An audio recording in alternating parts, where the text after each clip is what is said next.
बिस्मिल्लाहिर्रहमानिर्रहीम। अस्सलाम वालेकुम। उम्मीद है आप सब खैरियत से होंगे। आज हम बना रहे हैं आलू के जो है पकोड़े, तो बहुत ही अच्छे बनने वाले हैं और नए तरीके से मैं आज आपको बनाना सिखाऊंगी। पहले आपने कभी नहीं देखे होंगे, ना खाए होंगे।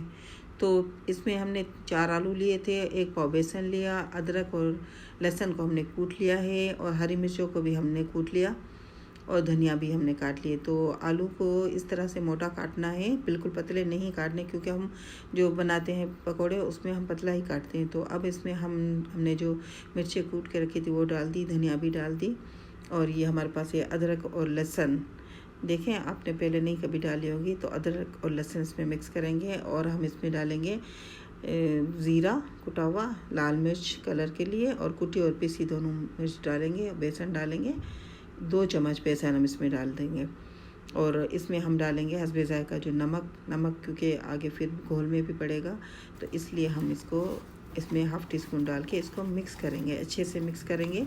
अब एक बाउल लेंगे और उसमें हम बेसन, जो हमने 1 पाव बेसन लिया था वो हम इसमें डाल देंगे और इसमें अब हम जो डालेंगे, इसमें हम मीठा सोडा डालेंगे, 3-4 पिंच हम डालेंगे इसमें, और इसमें कलर के लिए जो है कश्मीरी मिर्च डालेंगे और इसमें जो हम धनिया हम बचा के रखे थे वो भी हम इसमें डाल देंगे और नमक इसमें भी हमने डाल दिया है, तो ये बराबर हो जाएगा। अब पानी डाल के और थोड़ा थोड़ा पानी डाल के मिक्स कर लेंगे अच्छे से।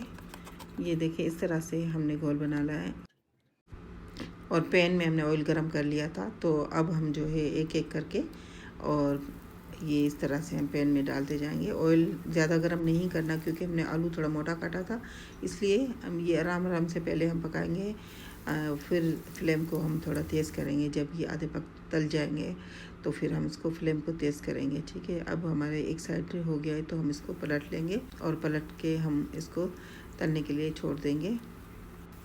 ये आलू के जो पकोड़े बहुत ही अच्छे, बहुत ही टेस्टी बनते हैं, तो बहुत ही ये अच्छे बनते हैं, आप ज़रूर बनाना।